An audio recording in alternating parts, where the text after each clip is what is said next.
sobre todo. Y hoy voy a comenzar haciendo una pregunta que es el título de la enseñanza: ¿religiosos o misericordiosos? ¿Usted cómo nos veremos delante de Dios? Porque sí es bueno que nosotros profesemos nuestra fe, ¿verdad? Sí es bueno que nosotros tengamos una conciencia de depender de Dios, de cumplir nuestros deberes cristianos, de caminar con Él. Y muchas veces eso pues nos dicen que nos hace religiosos. Y sí, de alguna manera nosotros profesamos una religión, aunque sabemos que el cristianismo no es propiamente una religión, es un camino en el cual nosotros seguimos los pasos de Jesús. No estamos religados a cosas. Y eso es lo que vamos a ver hoy. ¿Hasta dónde estamos religados a tradiciones, a preceptos, a situaciones que nos hacen vernos muy religiosos, muy devotos, hasta muy santos? Pero realmente estamos ejerciendo nuestro cristianismo como el Señor lo ha demandado. Realmente estamos entendiendo el proceso de mejor es dar que recibir, el ser misericordiosos, compasivos. Eso vamos a aprender. Y le voy a invitar a que vaya a Lucas 13. Vamos a leer dos pasajes que tienen que ver entre ellos por la similitud, no en el contexto. Y vamos a basarnos en estos pasajes para nuestra enseñanza de hoy. En Lucas 13, capítulo 13, versículo 10. Cuando lo tenga ya, ¿me dice ya? Pues ya. Dice, un día de reposo, yo le estoy leyendo la versión de Reina Valera actualizada. Dice, un día de reposo, Jesús estaba enseñando en una sinagoga. Sí sabe cuál es el día de reposo, ¿verdad? En la época de Jesús, el sábado, ¿verdad? Como una costumbre judía. Dice, y allí estaba una mujer que hacía ya 18 años, sufría de un espíritu de enfermedad, andaba encorvada y de ninguna manera podía enderezarse. Jesús la vio, la llamó y le dijo, mujer, quedas libre de tu enfermedad. Y en el mismo instante en que Jesús puso las manos sobre ella, la mujer se enderezó y comenzó a glorificar a Dios. Pero el jefe de la sinagoga se enojó porque Jesús la había sanado en el día de reposo. Así que le pidió a la gente, hay 6 días en los que se puede trabajar para ser sanados. Vengan en esos días, pero no el día de reposo. Fíjese la contundencia de la reacción de este hombre. Ahora vaya conmigo a Marcos 3.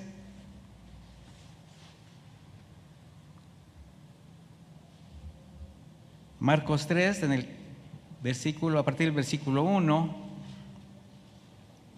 y ahora dice de esta manera: otra vez entró Jesús en la sinagoga, y había ahí un hombre que tenía una mano seca, y le acechaban para ver si el día de reposo le sanaría. Fíjese ahora el texto, y le acechaban para ver si en el día de reposo le sanaría, a fin de poder acusarle.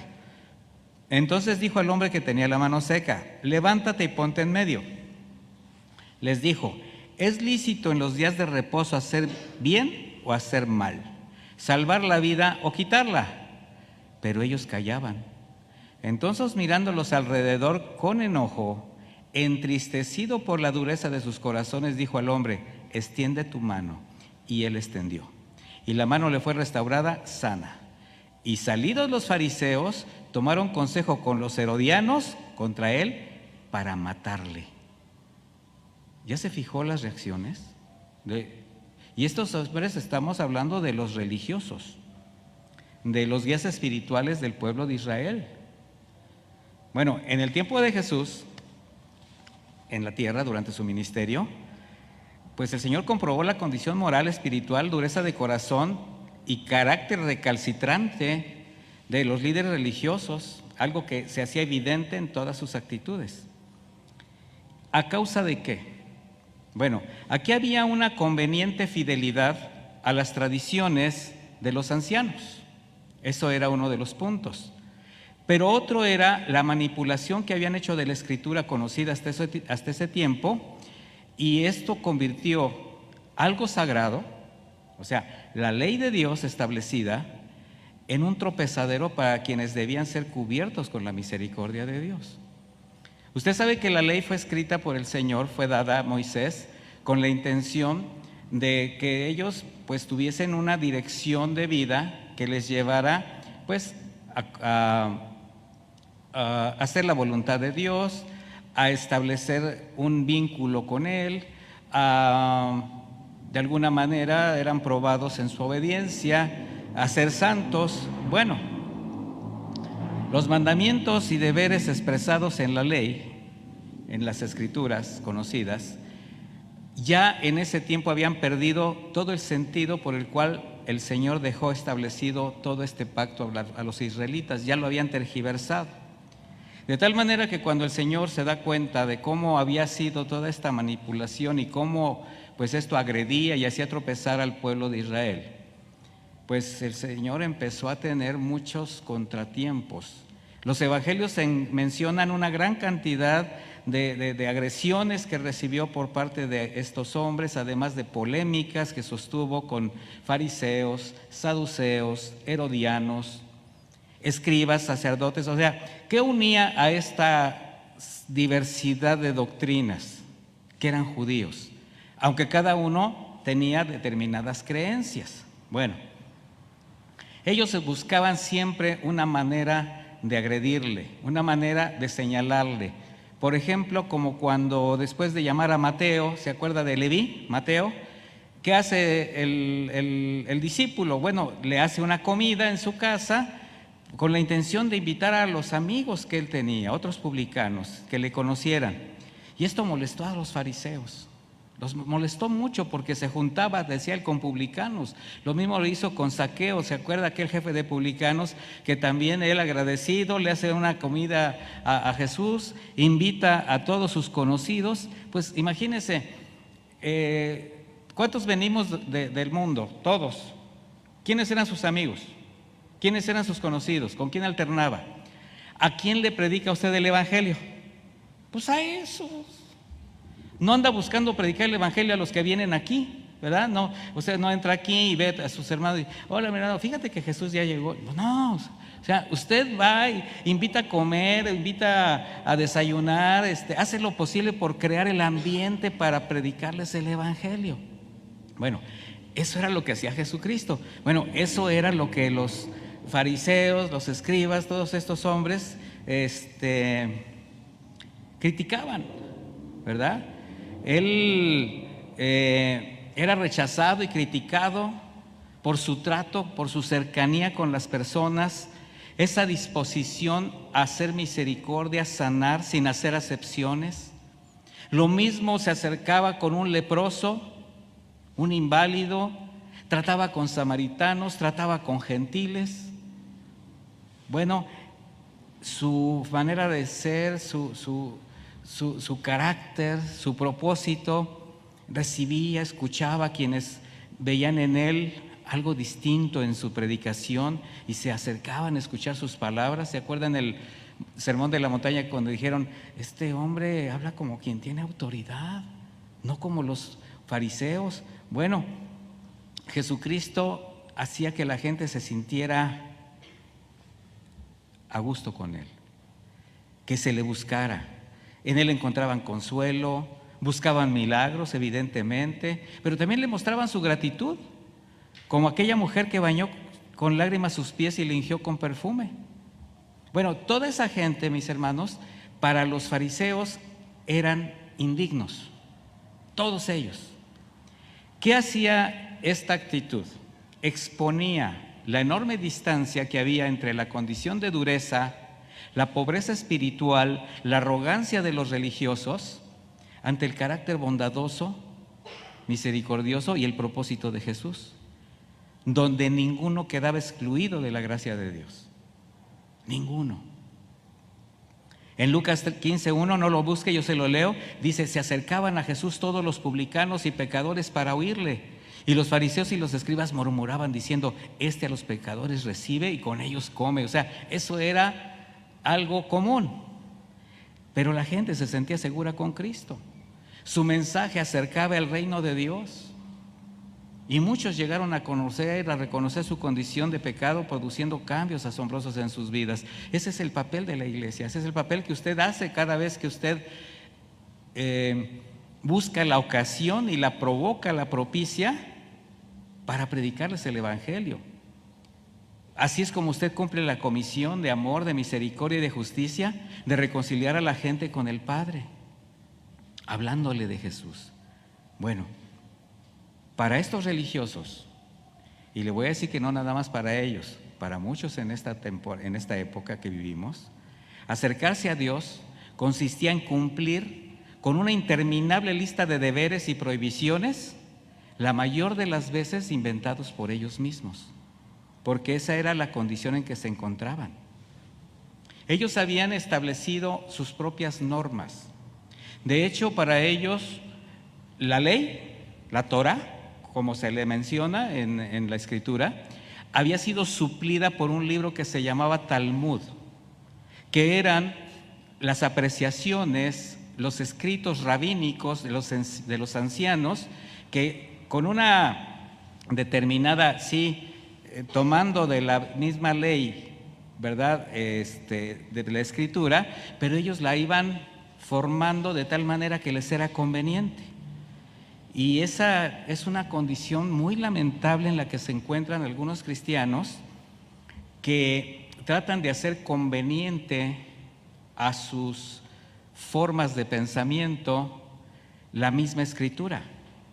Y en su arrogancia, bajo su conveniencia, olvidan el verdadero sentido de formar parte del cuerpo de Cristo. Personas muy religiosas, en el sentido de querer guardar todas esas cosas que ellos mismos se inventan o tomar literalmente algunos mandamientos para verse como aquellos fariseos, pero con mucha dureza en el corazón. De ahí los señalamientos de estos religiosos en contra de los discípulos de Jesús. También con ellos arrasaron, por ejemplo, cuando aquel día de reposo, al pasar por sembradíos de trigo, ¿se acuerda que tenían hambre los discípulos? Arrancaron unas espigas y las empezaron a comer. ¿Y qué le dicen a Jesús? ¿Por qué tus discípulos hacen en el día de reposo lo que no es lícito? Para ellos su interpretación del día de reposo estaba muy por encima de lo establecido por la ley. Le daban más importancia a esas observancias rabínicas que a los mismos mandamientos en la Torá. Bueno, le voy a dar algunos ejemplos, nada más para que usted vea de lo que estamos hablando. Ellos prohibían que un hombre arrancara espigas de trigo en sábado para comer, porque según ellos, implicaba el trabajo de segar y trillar el grano. O sea, con el hecho de que usted quitara una espiga y la masticara, estaba usted segando y trillando. ¿Se da cuenta de lo que? Mire, si no se lavaban las manos, y estoy hablando desde los antebrazos, el lavado era desde aquí, desde debajo del codo, en varias ocasiones, pero varias, no comían porque decían que sus manos estaban inmundas y hacía que los alimentos fueran inmundos. Los mismos lo hacían con las sábanas para dormir, con los utensilios de comida, los vasos, los platos. Decían que por escupir sobre una roca en sábado no había problema, pero si escupían en tierra, como de esa mezcla se hacía barro, era como trabajar en el día de reposo. A este grado llegaban ciertos detalles que venían entre sus leyes, en sus leyes, sus reglamentaciones. Ahora imagínense a Jesús en el día de reposo escupiendo en la tierra, haciendo argamasa y poniéndosela a un ciego y decirle: ve y lávate. ¿Cómo cree que se ponían los fariseos? Pues frenéticos, ¿verdad? O sea,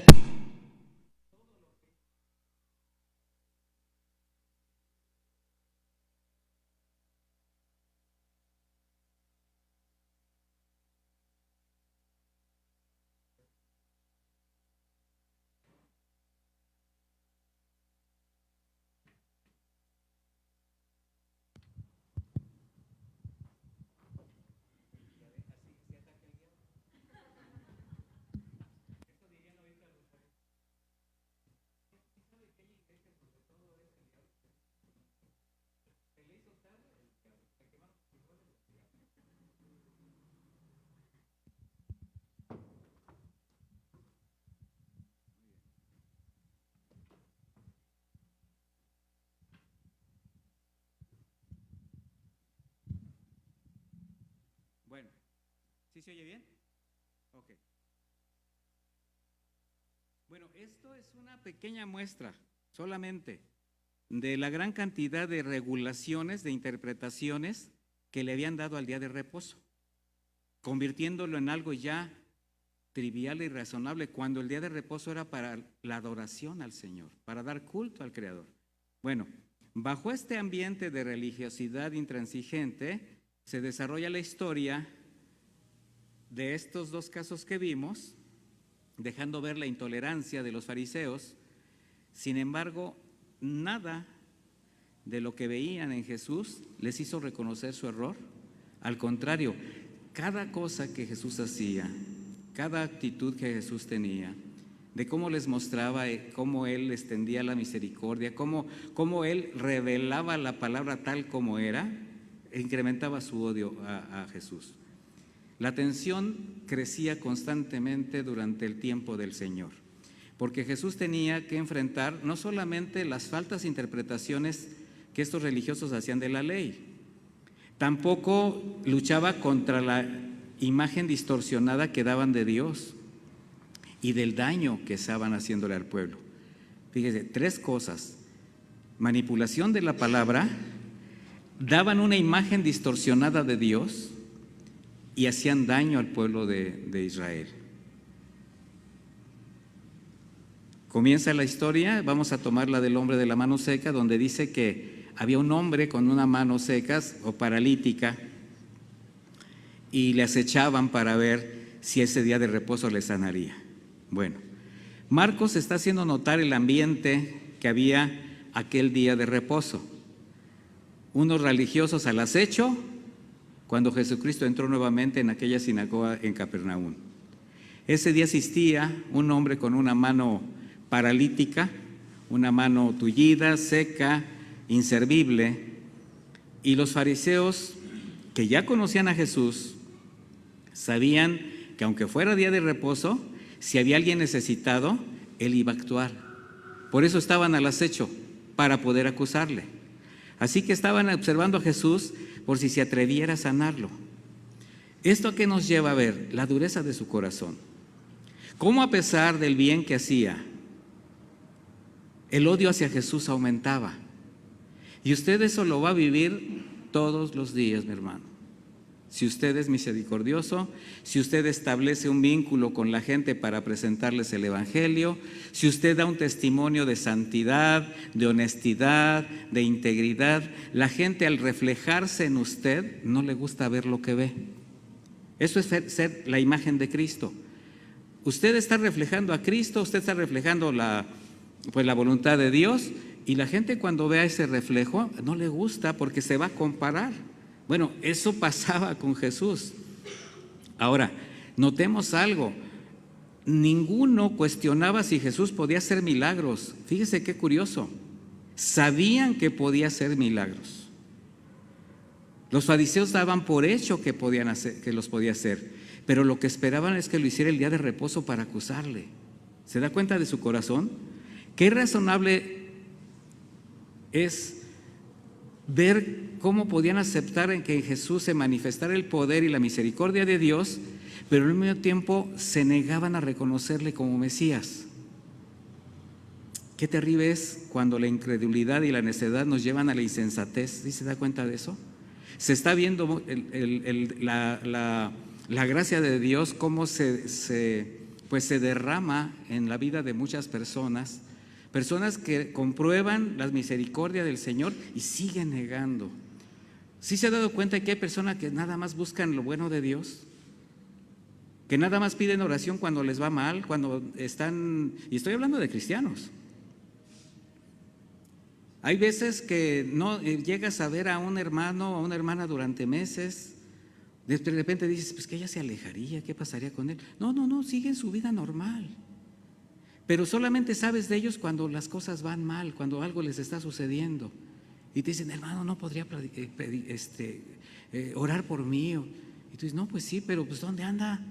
Bueno, en el día de reposo, quienes asistían a la sinagoga tenían que tener el propósito de adorar al Señor, escuchar su palabra, santificarlo. Sin embargo, estos fariseos no fueron con el deseo de aprender la palabra, ni de orar, ni adorar a Dios. En el corazón solamente había odio contra Jesús. Hay un salmo que queda perfectamente, el Salmo 37-32, que dice: acecha el impío al justo y procura matarlo. Y así estaban estos hombres. Es lamentable comprobar lo que movía a los fariseos para asistir aquel día a la sinagoga. ¿Qué era lo que los movía a ellos? Ver si Jesús hacía un milagro para acusarle. Esto nos puede llevar también a nosotros a una pregunta: ¿cuál es mi razón personal de venir a la iglesia? Porque mire, considerar qué motiva el corazón para congregarnos, para estar en cerca de nuestros hermanos, es considerar si realmente nuestro corazón está ansiando adorar a Dios, por ejemplo. Venimos a adorarle con todo el corazón, venimos a aprender su palabra, venimos a santificar su nombre, a fraternizar con nuestros hermanos, estar atentos a las necesidades que se van presentando con los hermanos en la iglesia, o quizás por alguna causa que no tiene que ver nada con el día que nosotros apartamos para Dios. Y no es difícil encontrar quienes lo hagan con dobles intenciones, por ejemplo, por socializar, por conservar amistades, hasta por encontrar pareja. Usted no sabe las cosas de las que yo me he tenido que enterar. No se imagina la cantidad de hermanos, de personas que vienen de otras iglesias y que vienen aquí por 1, 2 o 3 domingos, semanas. Pastores, que yo quiero estar aquí porque pues me interesa como la palabra, veo que las cosas aquí son diferentes, allá me hacen esto y nos roban y aquello y más allá. Pero cuando me diga el Señor me vendré para acá. ¿Por qué? Le digo, ¿por qué, mi hermano? Porque mire, es que pues yo tengo allá muchos amigos, yo tengo allá muchos hermanos y les interesa más el socializar, el pretender tener amistades. Yo no trato de convencer a nadie, no hacemos proselitismo. Yo le digo, bueno, pues si usted considera que necesita que Dios le hable de esa manera, pues que le hable así. Pero desde el momento en que el Señor le está diciendo, ve lo que estás comiendo allá, ve lo que estás comiendo acá, ve cómo te contaminas allá y ve cómo… Entonces yo creo que Dios ya le está hablando, pero haga usted como quiera. Bueno, las personas buscan más bien a veces este tipo de cosas. Hay quienes solamente buscan justificar una fe cumpliendo religiosamente para que su conciencia esté en paz, pero sin considerar el consejo de Dios que escuchan y mucho menos obedecerlo. Bueno, ¿cómo y por qué venimos a la iglesia? Regresando al pasaje, vemos cómo el Señor Jesús, primeramente tenemos que ver que dice, y regresando nuevamente a esa sinagoga de Capernaum. Aquí habla de su disposición a pesar de que lo querían matar, porque aquí ya habían pasado circunstancias en esa ciudad. Y tenía él siempre ese deseo de continuar haciendo su ministerio. No le importaba el odio, las malas intenciones de sus enemigos, aún de matarle. Y vamos a centrar ahora nuestra atención en el hombre que Marcos dice tenía una mano seca. Lucas añade la mano derecha. Imaginemos la condición de este hombre. En ese tiempo, mis hermanos, la mayor parte de los trabajos eran físicos. Se tenía la necesidad de requerir los miembros. Y solamente quien podía tener los 2 miembros, todas sus facultades completas, pues podía realizar bien su trabajo. De manera que su minusvalía le afectaba no solamente la posibilidad de trabajar, sino también estaba limitado en alguna otra área de su vida. ¿Alguien por alguna causa ha prescindido de una mano, de un brazo? Que se lo haya roto, que se lo hayan enyesado, una férula o algo. A mí me pasó y me caí de una azotea. No sé qué estaba haciendo ahí, pero… No, sí sé. Se nos había cerrado la puerta y me tuve que brincar, y a la hora que me brinco para bajarme, había un tendedero. Y ahí reboté y me volteé de cabeza y pues caí. Y ya, bueno. El caso es que me pasé yo 45 días así. Y era terrible. A veces hasta para rascarse. O sea, es terrible estar, cuando uno está acostumbrado a todas sus facultades prescindir de algo. Y esto puede ser un dedo, sea usted astillado un dedo de una mano y no puede ni siquiera usar toda la mano. Bueno, desde la perspectiva espiritual, vamos a verlo. Esta es la condición que ilustra la incapacidad del hombre de ayudarse a sí mismo, cuando pretende con sus limitaciones naturales y esas limitaciones espirituales y morales alcanzar el favor de Dios. Quienes hacen lo posible por agradar a Dios, pero jamás pueden completar esa parte porque solo lo que hace la gracia de Jesucristo puede.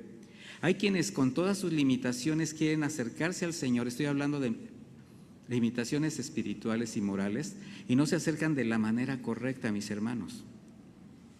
El hombre enfermo de su mano fue aquel día a congregarse sabiendo lo que podía esperar de los judíos. Judíos que se reunían todos los sábados en las sinagogas, principales de las sinagogas, fariseos, escribas que enseñaban. Él sabía lo que podía esperar de toda esa gente. ¿Qué cree que podía esperar él de esa gente? Nada. Él simplemente iba porque necesitaba congregarse, pero sabía que nadie había mostrado un interés en él. Sin embargo, curiosamente, aquel día todos fijaban la mirada en él, pero no para ayudarlo, sino que lo estaban viendo como una carnada, a ver qué hace Jesús. Así que este hombre, como judío, temeroso de Dios, buscando el consejo del Señor, el consuelo del Señor, tenía fe, su necesidad de recibir la palabra, y el Señor le dice,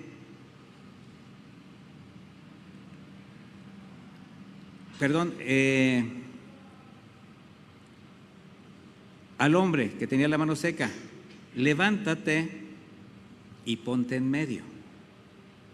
El hombre de la mano seca, sin haber esperado esto, de repente se encuentra en medio de una tremenda lucha cuando Jesús le manda levantarse y se pusiera en medio de todos. Usted nada más trate de ponerse en su lugar.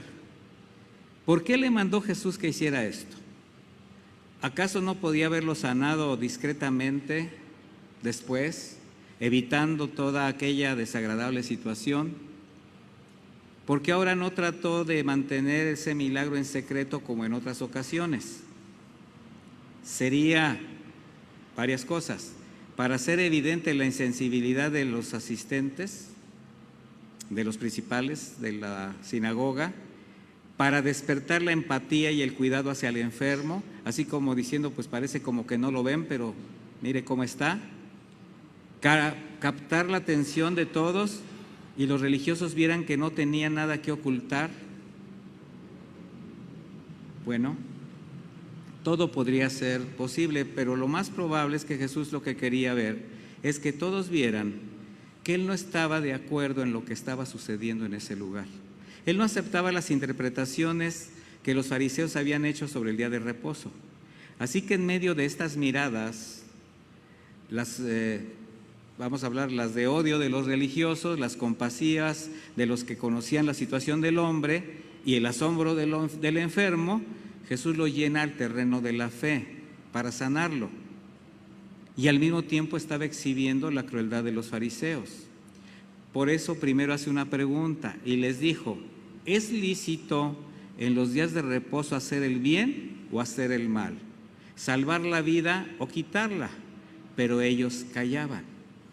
Mire, las preguntas de Jesús siempre iban con una dirección de poder sacar a flote, a exhibir las intenciones de quienes estaban en ese momento.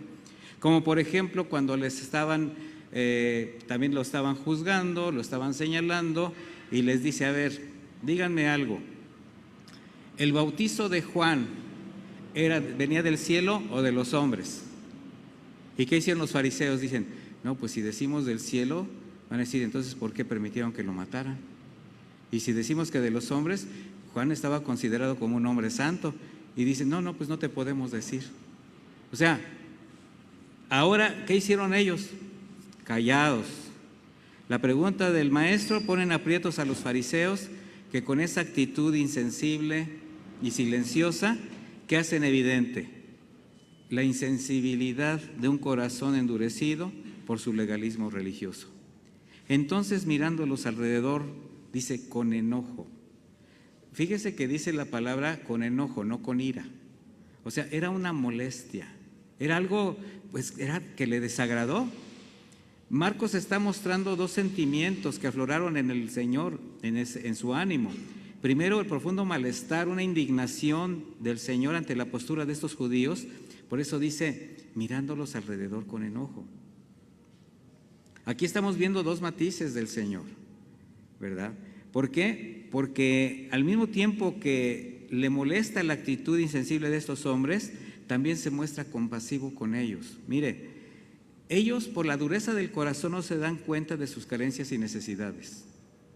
Recuerde que el Señor miraba a todos con compasión, los consideraba también como ovejas que no tienen pastor. Cuando el Señor vino aquí a extender su misericordia, fue a todos, a los que se sentían muy sabios, a los que pretendían tener toda la sabiduría, a los que llevaban a cabo todas estas situaciones, como a los que no tenían nada. Para Él todos tenían un problema de desatención. ¿Por qué? Porque todos necesitaban la misma misericordia. Por otra parte, tenía que exhibir la condición de estos hombres porque estaban representando mal a Dios, mis hermanos. Mire, ellos como guías espirituales, por lo que representaban, en todo lo que hacían, estaba en juego el carácter de Dios. Porque al ser los guías espirituales del pueblo, era lo que dejaban ver de Él. Le voy a explicar con un ejemplo. ¿Recuerda por qué Moisés no entró a la tierra prometida? ¿Sí recuerda? Mire, el pueblo de Israel siempre rebelde, caprichoso, intransigente. Moisés estaba desesperado y ora al Señor y le dice, pues estos están otra vez quejándose porque no tienen agua, se van a morir, todo lo que usted ya sabe. Y el Señor solamente le dice, mira, toca 3 veces esta piedra allí en Meriba y dale de beber a mi pueblo. Pero ¿qué hizo Moisés?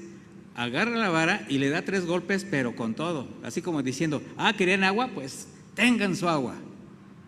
Y el Señor le dice, ¿por qué me representas mal? Si yo quería hacer misericordia con el pueblo, ¿por qué les hace sentir que les doy agua, pero se las estoy dando como si estuviera yo enojado? Si yo lo que quiero es hacer compasión con ellos. No me importa si son rebeldes, no me importa si son insensatos, yo lo que quiero es bendecirles. Y ahí nos tenemos que retratar nosotros, mis hermanos, con toda nuestra insensatez, con toda nuestra rebeldía, con todas nuestras cosas que traemos. El Señor sigue abriendo las rocas para que el agua llegue a nuestra vida, nos sigue bendiciendo. Y bueno, ¿qué fue lo que entonces sucedió? ¿Cuál fue la consecuencia que pagó Moisés por representar mal al Señor? No entrar a la tierra prometida. Bueno, todos mis hermanos, todos nosotros somos llamados no solamente a predicar el Evangelio, también a defender la verdad de la misma manera como Jesús lo hizo y como sus discípulos lo hicieron después. Porque tenemos que aprender algo, mis hermanos. Nosotros estamos representando a Jesús, estamos representando al Señor en cada actitud. Entonces, si somos unos religiosos recalcitrantes, si somos de esos que nos sentimos que casi estamos bordados a mano, ¿verdad? Que nos traemos con todo, que sabemos todo, que solamente tenemos la razón, estamos cayendo en un pecado de soberbia impresionante. ¿Cómo tenemos que asegurarnos de esto? Primero, ¿qué es lo que vas a defender? Lo que vas a conocer. Entonces, al conocer la palabra de Dios, vas a defender la verdad de la palabra de Dios. No vas a defender argumentos personales, no vas a defender cosas que de alguna manera llegaron a entrar en tu vida, en tu conocimiento, doctrinas que te hicieron desviarte de la doctrina del Señor. La naturaleza nos lleva a justificar y defender más las ideas que surgen de nuestro ego, de nuestra conveniencia, como los fariseos, que las verdades bíblicas. ¿Y sabes por qué? Porque si nosotros estamos defendiendo la palabra de Dios, la veracidad de la palabra de Dios, ¿quiénes son los primeros que la tienen que poner en práctica? Nosotros. De tal manera que la interpretación que estos hombres hacían sobre el día de reposo y otras cosas referentes a la ley, al provenir de sus intenciones, de sus criterios, de sus conveniencias, que implicaban una forma de calumniar el carácter de Dios. El Señor había instituido el día de reposo, sin embargo ellos habían hecho lo que quisieron de ese día de reposo. Y era inaceptable para el Señor Jesucristo pensar que solo por tener esa condición, esa interpretación de los sábados, de los días de reposo, deberían dejar de hacer misericordia. En este caso, dejar de sanar al hombre de la mano seca. El hombre, ¿ustedes creen que este hombre enfermo estaba en el lugar indicado de adoración al Señor, en el lugar indicado donde estaban sus hermanos como para ser consolado, ser abrazado y recibir un milagro de Dios? ¿Ustedes creen que estaba en el lugar indicado? Pues sí, eso fue lo que les hizo sentir el Señor. Y la actitud de los fariseos dejaba claro que si bien hablaban mucho del día de reposo, desconocían el propósito. No habían entendido que el interés del Señor al dar las leyes a los hombres era para bendecirlos, para ayudarlos, para que vivieran bien. Por eso el Señor dice, entristecido por la dureza de sus corazones, pasa del enojo a la tristeza. Pero en los dos casos, ¿a quién se está refiriendo? A los fariseos. Se molesta por su actitud, pero se entristece por su condición. Y esta es una frase que contiene una seria amonestación, porque al Señor le preocupaba que estos hombres reaccionaran con tanta indiferencia al dolor ajeno. En este caso, un hermano en desgracia. ¿Y sabe qué? Esa es una posición muy grave. Ahí es donde tenemos que ver empezar a tratar de contestar la pregunta del título, ¿religiosos o misericordiosos? La posición era muy grave porque de continuar así, solamente siendo religiosos, cumpliendo preceptos, pero sin misericordia, se iban a endurecer más y podían llegar a la imposibilidad de entender cualquier verdad espiritual, y eso sucede mucho en el ámbito cristiano en la actualidad. Hay personas que endurecen tanto su corazón porque son muy legalistas, muy recalcitrantes, que se olvidan precisamente de la misericordia, del verdadero sentido del cristianismo. Podemos ver que todo indicaba en estos hombres que nada de lo que Jesús hiciera lograría traspasar la dureza de su corazón, porque ellos ya sabían que el Señor hacía milagros, ya sabían que, de hecho, ellos sabían muchas cosas, porque no eran ignorantes de quién era Jesús. Imagínense al Señor Jesús al ver la mano seca del hombre y comparada con la sequedad del corazón seco de estos fariseos, decía, pues estos están casi iguales. El Señor por eso les hace una pregunta muy difícil de contestar para ellos. ¿Por qué? Por el nivel al que habían elevado el día de reposo. ¿Es lícito en los días de reposo hacer bien o hacer mal? ¿Salvar la vida o quitarla? Jesús literalmente les estaba obligando a escoger dos opciones: hacer bien o hacer mal, salvar la vida o quitarla.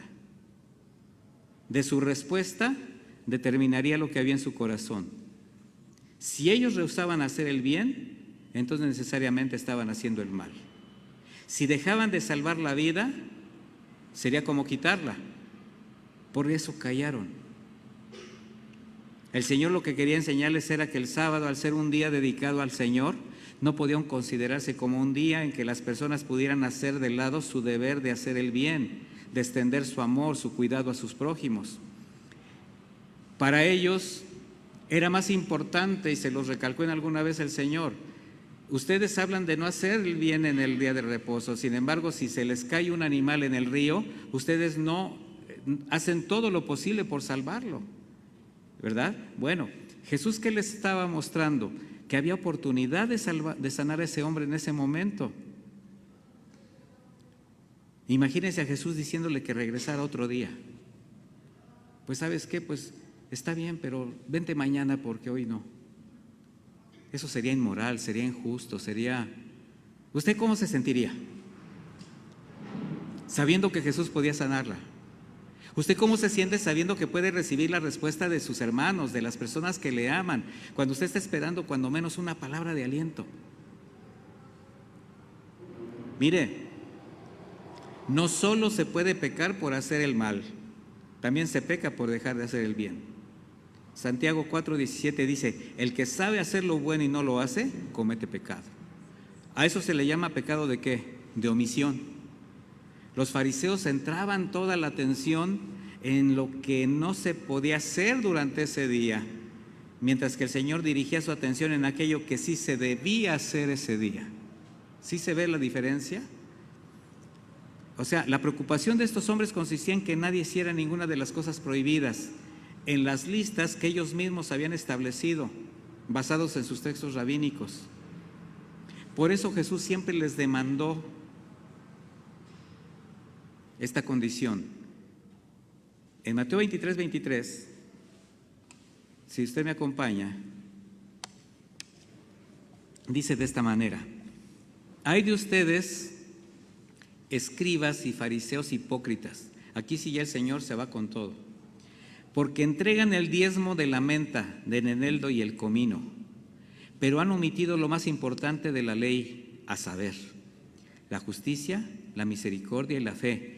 Era necesario hacer estas cosas sin omitir aquellas.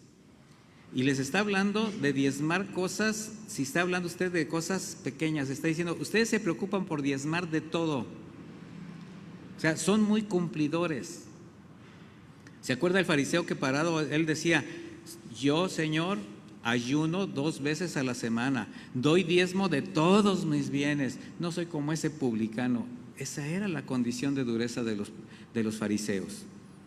Una actitud de insensibilidad y menosprecio a las necesidades ajenas.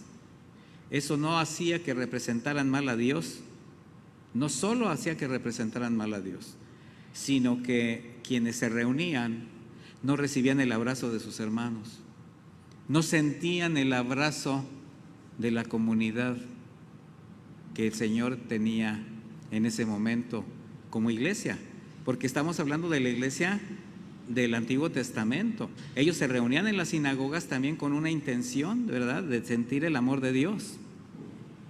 El legalismo de estos hombres hacía que sus propias normas los llevara a sentirse satisfechos, solamente justificando todas las condiciones que ellos habían establecido, despreocupándose por los demás.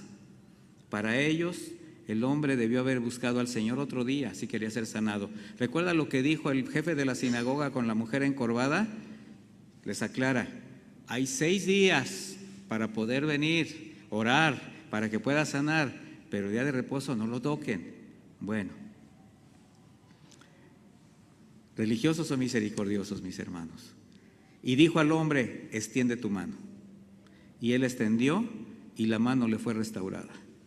Ahora notemos algo.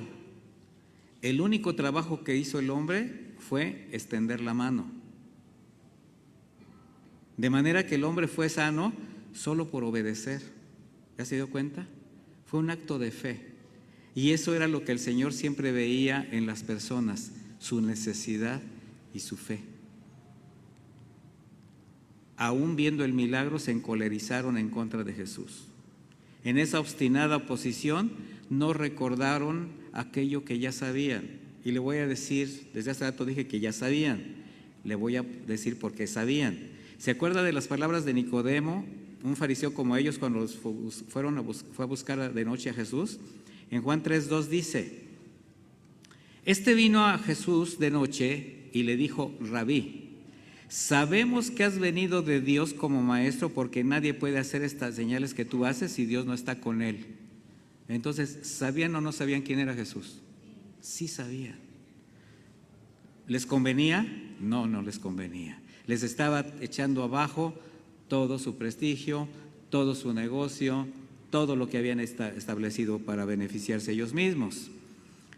De manera que Jesús sabía que sanar a este hombre representaría más conflictos con los fariseos, pero eso no evitó que lo hiciera. Tal como sabía que tenía que entregar su vida en la cruz por el pecado de cada uno de nosotros. Y nada evitó que lo hiciera, mis hermanos.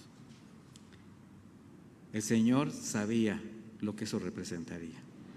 Salidos los fariseos, dice, tomaron consejo con los herodianos para destruirle. Imagínense cómo la luz revela las verdaderas intenciones del corazón. Y lo que hacía Jesús manifestaba lo insensato de cada uno de estos hombres. Así es como la luz de Jesús saca a la luz lo insensato de cada uno de nosotros, mis hermanos. Para ellos era un grave pecado sanar a un enfermo si era en día de reposo. Pero no hubo ningún inconveniente en tramar su asesinato en un día de reposo. ¿Se da cuenta? Eso es lo que tenemos que ver cuando de acuerdo al contexto. En día de reposo salieron encolerizados, buscaron a los herodianos e hicieron un complot para matar a Jesús. O sea, eso no les costó trabajo. El hecho de que un lisiado hubiese sido liberado de una enfermedad que le impedía una vida normal no les afectó en lo más mínimo. Ni siquiera se alegraron con ese hombre. No los llevó a la gratitud al sanador ni a glorificar a Dios, no. Qué terrible actitud la de permanecer indiferentes ante la necesidad ajena. Qué lamentable es ver que la lealtad a su propia religión estaba por encima de su lealtad a Dios. Tenemos que ver nosotros a qué somos leales, mis hermanos. Pero lo más extraño era cómo para fraguar un crimen se pudieron confabular entre enemigos, porque fariseos y herodianos no se llevaban, se odiaban.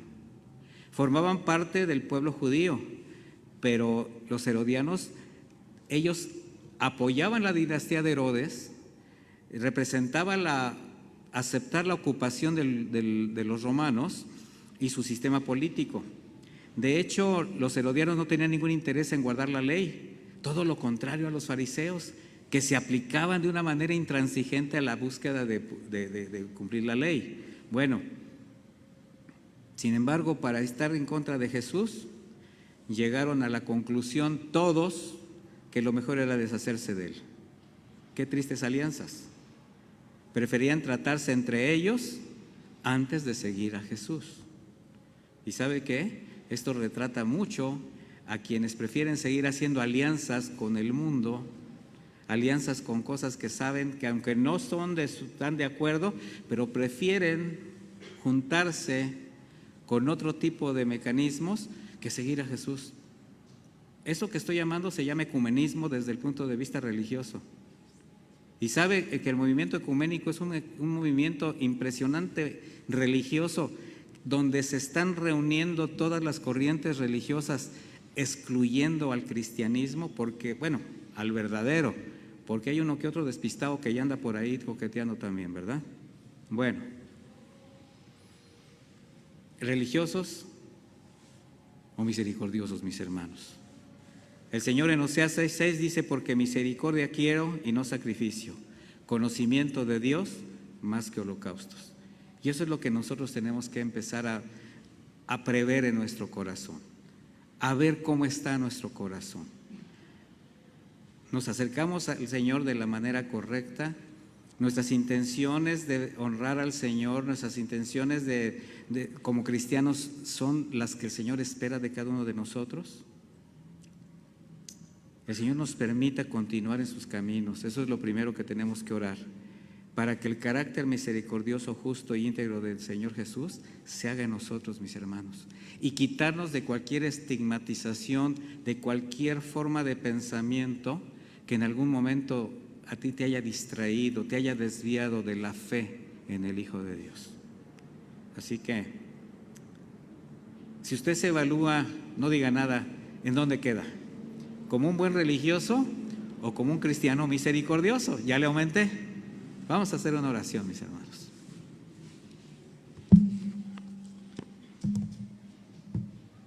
Señor, te damos gracias, muchas gracias, por la misericordia que tú siempre has tenido para con nosotros. Porque tú a eso veniste, Señor, a extender el reino, a presentarnos al Padre, a extender tu misericordia y tu compasión a cada uno de nosotros, Señor. Tú sabías lo que representaba venir a este mundo, también sabías lo que representaba ir en contra de las corrientes que se habían levantado en contra del conocimiento de Dios. Y eso es lo que nos has mostrado, Padre eterno, que nosotros tenemos que ir muchas veces contra corriente, contra todo argumento que se levanta en contra de tu conocimiento, Señor. Y para eso tenemos que estar preparados, para aprender a defender la verdad. Una verdad que conocemos, pero también tiene que ser una verdad que trabajemos en nuestro corazón, que experimentemos en el día a día. Y te damos gracias, Señor, de que nos has libertado también de un espíritu de religión, de fanatismo, de legalismo, para no depender de preceptos de hombres, para no depender de doctrinas, sino solamente de tu palabra. Ayúdanos a conservar en nuestro corazón la pureza del Evangelio, que nada nos aparte de la verdad, Señor. No queremos ser como los fariseos, no queremos ser como esos legalistas que por guardar tradiciones se olvidan de la misericordia, la justicia y la fe. Gracias, Señor, por recordarnos el verdadero sentido de tu venida a este mundo, Señor. Acercar el reino, extender misericordia. Y tú nos mostraste este camino, Señor. Así que, Padre, que tu vida, que tus palabras, que tu ejemplo formen en nosotros ese verdadero sentido del cristiano que debe de saber cómo representarte a ti, Señor. Representarte como quien eres, como el Rey justo, como el sacerdote santo, como el libertador. En el nombre de Jesús, muchísimas gracias. Amén y amén.